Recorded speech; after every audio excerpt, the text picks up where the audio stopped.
우리의 삶의 어느 시점에서 우리 모두는 하나님께 우리를 위해 무언가를 해달라고 기도하고 간구했지만 제 인생에서 수년 동안 그것이 일어나기를 원했던 만큼 빨리 일어나지 않았습니다. 저는 하나님의 지연이 하나님의 거부가 아니라는 것을 배웠습니다. 영적 영역은 자연계보다 훨씬 더 큽니다. 우리는 하나님이 계시하시지 않는 한 영적 영역에서 무슨 일이 일어나고 있는지 모릅니다. 구약에서 우리를 대신하여 무대 뒤에서 무슨 일이 일어나고 있는지는 모릅니다. 하늘에서 들리는 다니엘의 기도에 대한 매혹적인 이야기가 있습니다. 이름이 알려지지 않은 한 천사가 다니엘을 찾아옵니다. 이 천사는 자신이 더 일찍 왔어야 했으나 페르시아 왕국의 왕자에 의해 21일 동안 전투를 벌였다고 설명합니다. 그는 이 왕자를 이기기 위해 대천사 미가엘의 도움이 필요했습니다. 천사는 3주 동안 다니엘을 방문하려고 애썼습니다. 그러나 그는 페르시아 왕자를 이길 능력이 부족했습니다. 영적 영역은 큰 전투의 영역이라는 것을 알 수 있습니다. 다니엘의 기도가 하늘로 올라가 그의 기도가 들어지고 천사가 응답을 가지고 보내졌습니다. 그러나 천사는 다니엘을 막는 이 높은 지위의 악마 세력 때문에 다니엘에게 도착하는 것이 늦어졌습니다. 우리는 이것으로부터 무엇을 배울 수 있습니까? 하나님 나라에 속한 천사들이 서로 다른 지위와 권세를 가지는 것처럼 악마 세력도 서로 다른 지위와 권세를 가질 수 있습니다. 에베소서 6장 12절 우리의 씨름은 혈과 육을 상대하는 것이 아니요 통치자들과 권세들과 이 어둠의 세상 주관자들과 하늘에 있는 악의 영들을 상대함이라. 성경은 대천사 미가엘을 언급합니다. 우리는 성경에서 그가 하나님의 계획에서 독특한 역할을 하고 높은 지위의 천사로 보인다는 것을 알고 있습니다. 높은 지위의 천사였음에 틀림없는 가브리엘도 있습니다. 그는 메시아의 도래와 관련하여 특별한 메시지를 가지고 요셉과 마리아에게 보내졌습니다. 사실 그는 성경에 이름이 있는 세 천사입니다. 대천사 미가엘과 가브리엘 그리고 타락한 천사인 루시퍼입니다. 이제 다니엘의 이야기로 돌아가서 우리가 깨달아야 할 것은 다니엘의 기도가 영적 영역에서 너무나 강력한 영향을 미쳤다는 것입니다. 한 천사가 지원군을 요청하는 것을 도왔습니다. 우리는 또한 깨달아야 합니다. 메신저가 페르시아 왕자와의 투쟁이 다니엘의 금식과 기도가 21일 동안 지속된 것과 정확히 같은 시간 동안 지속되었다고 말한 것은 우연이 아닙니다. 그 이유는 영적 영역에서의 전쟁이 기도 영역에서 다니엘의 전투로 말미암아 발생한 것이기 때문입니다. 이제 상상해 보십시오. 만약 다니엘이 10일만 기도하고 포기했다면 19일째에 포기했다면 그 천사는 다니엘에게 오지 못했을 수도 있습니다. 그래서 오늘 질문이 있습니다. 당신은 당신의 천사가 당신에게 도착하는 것을 막고 있습니까? 왜 우리가 기도를 포기합니까? 그것은 낙심 때문입니다. 우리가 무언가를 구했는데 속히 응답이 보이지 않거나 일어나는 일이 마음에 들지 않습니다. 하나님이 듣고 계시지 않거나 적어도 호의적인 응답을 주시지 않는다고 가정해 봅시다. 우리 모두는 기도가 즉시 응답되기를 원합니다. 우리가 즉시 응답을 보지 못할 때 우리는 기도를 중단하고 싶은 유혹을 느낄 수 있습니다. 사람들이 묻습니다.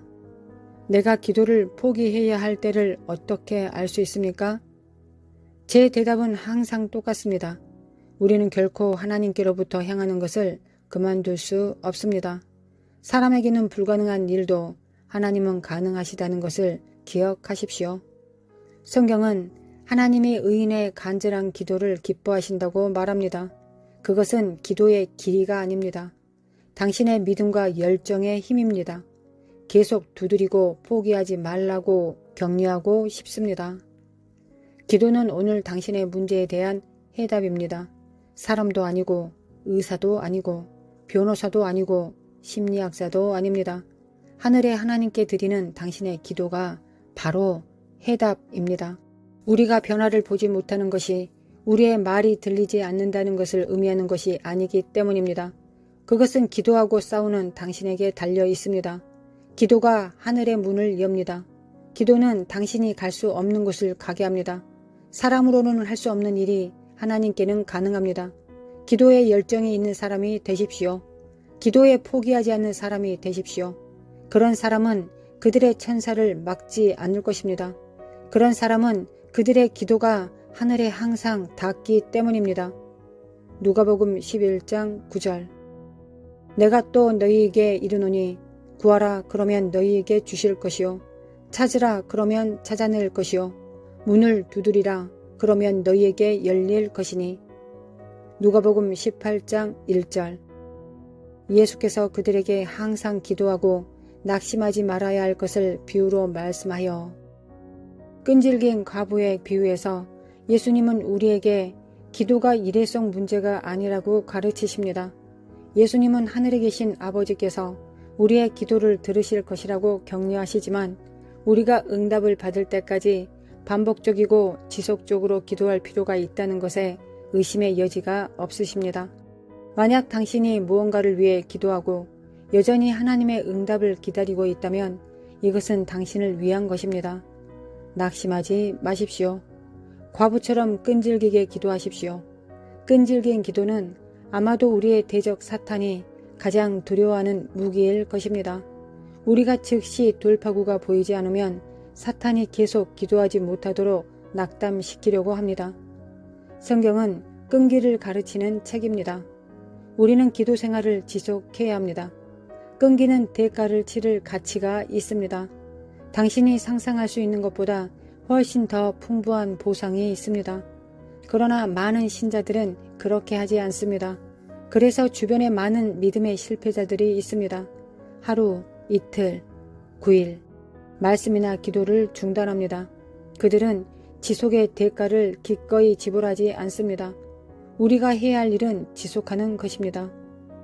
예수님께서는 요한복음 8장 31절 32절에서 우리가 그의 말에 거하면 그의 제자가 되고 진리를 알지니 진리가 우리를 자유케 한다고 말씀하셨습니다. 끈기에서 오는 하나님의 계시가 있습니다. 일관성이 없는 사람은 결코 이 결과를 보지 못할 것입니다. 오늘 인내를 가지십시오. 당신이 계속 싸우는 한 승리할 것입니다.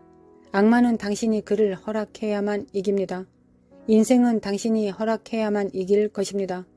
계속 싸우십시오. 계속 싸우십시오. 더 이상 싸울 수 없다고 말하지 마십시오. 내가 피곤하고 외롭다고 말하지 마십시오. 결국 당신이 이런 입장을 취해야 합니다. 고난 가운데 서십시오. 재앙 가운데 서십시오. 폭풍 가운데 서십시오. 혼돈, 실패 가운데 서십시오. 예수 그리스도의 이름으로 굳게 서십시오. 그것이 무엇이든지 당신을 이기지 못할 것입니다. 질병이라면 그것에 맞서 싸우십시오. 악마와 그의 군대는 하나님께서 당신을 위해 주신 날을 막을 수 없습니다. 당신은 오래 주님의 축복을 경험할 것입니다. 은혜의 면류관은 당신 머리의 일부입니다. 하나님은 당신을 위해 문을 열어주실 것입니다.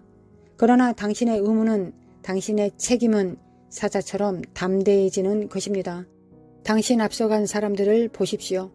모세는 성경에서 가장 온유한 사람으로 묘사되었습니다. 그러나 모세는 당시 이 땅에서 가장 강력한 사람과 대면할 담대함을 가졌고 그에게 내 백성을 가게 하라고 말했습니다. 그는 담대했습니다. 위대한 군사 여호수아는 칼을 들고 이스라엘 자손을 이끌고 왕국을 차례로 정복했습니다. 그도 담대했습니다. 어린 소년으로서 사자와 곰, 거인을 죽인 다윗은 담대했습니다. 자신을 희생자로 본다면 담대할 수 없습니다.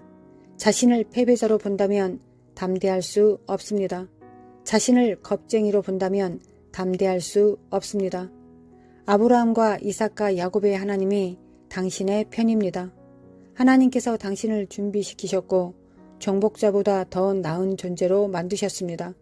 당신을 보호하는 하나님의 천사들이 당신을 섬길 것입니다. 그들이 당신과 함께 걸을 것입니다. 성령께서 당신 안에 거하시고 당신을 인도하실 것입니다. 승리는 당신을 따를 것입니다. 은총의 면류관은 당신의 머리에 있습니다. 하나님은 당신에게 은혜를 베푸셨습니다. 하나님은 당신 안에 예수님의 피를 부어 주셨습니다. 하나님의 혈관을 통해 흐르는 피를 당신은 얻었습니다. 올해는 당신이 마침내 예수님의 이름으로 결정을 취해야 하는 해입니다.